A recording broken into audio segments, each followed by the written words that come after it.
For most, a safe trip abroad is a #1 priority. But too often, safety is the one thing taken for granted. The tempting waters of the hotel swimming pool, a pleasure most vacationers look forward to. But for an unlucky few, an innocent swim can quickly turn into a major tragedy. Despite even the most stringent of safety measures, swimming pools do carry inherent risks. Disease, drowning, and broken limbs are among the most common. But the last thing people expect is to be greeted by a violent electrical shock. The feeling is very strange because you're totally out of control. There's nothing you can do. Not all the will in the world would get you out of that situation unless someone actually gets you out of it. Electricity is a killer. In water, it can cause death by paralysis and drowning. And even if victims do survive a severe shock, they can suffer long-term physical damage. The first thing that would happen would be the heart would stop and you go into cardiac arrest. Second thing that would happen would be the actual burn effect, thermal effect of the energy itself, the amount of joules being transmitted from the entrance point through the exit point, the amount of damage done through tissue just by the amount of energy being passed through is great, especially to the internal organs and muscle tissue. It was a day like any other on the Caribbean island of St. Lucia. But little did 24-year-old Dom Sharman realize that a morning swim in the villa pool would nearly cost him his life.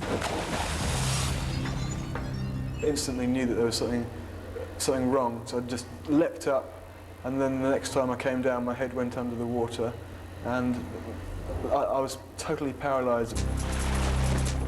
240 volts of electricity running straight through his body. Suddenly I was, from being half asleep to being electrocuted. I couldn't have any control over my muscles. To start with, when I first got in there, they were expanding and contracting really quickly. So many times a minute, I couldn't possibly count. And then 2 seconds later, it felt like I was being stretched back, drawn back like a bow. There's nothing I could do, so I just sank, just like a stone.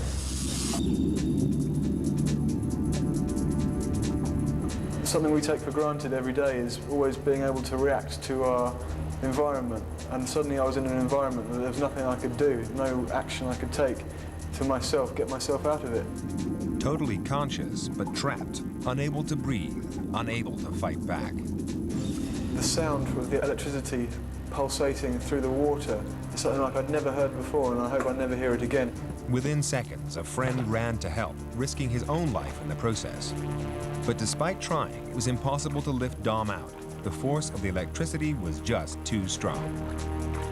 I almost got to the surface, almost got the chance to take a breath, but then because of the electricity coming through the water, he let go.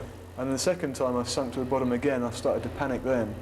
And when you're in that sort of situation, panic is what kills you. But Dom was lucky.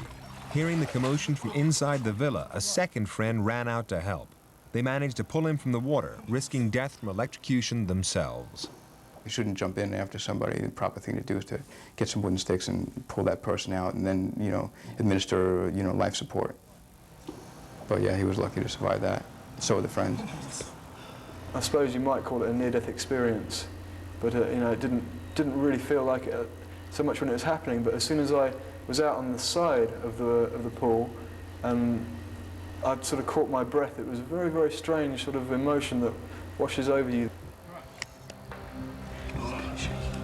All three survived. But the third friend sustained serious burns to his wrist. His metal watch acted as an electricity conductor. Today, Dom knows he owes them his life. A few days after the accident, Dom discovered the cause. A rat had eaten through their pool's electric pump system. He had acted as a conductor for the mains electricity supply. I was very fortunate that both my friends were there. If there had been just one of them there and the other one was out, then he would have found it very difficult to get me out on his own. Similarly, if none of them were there, I'd be dead today, without question. There'd be nothing I could have done. Absolutely nothing. I would have, it would have been a nice, peaceful death. It would have just, I'd have gone without a doubt.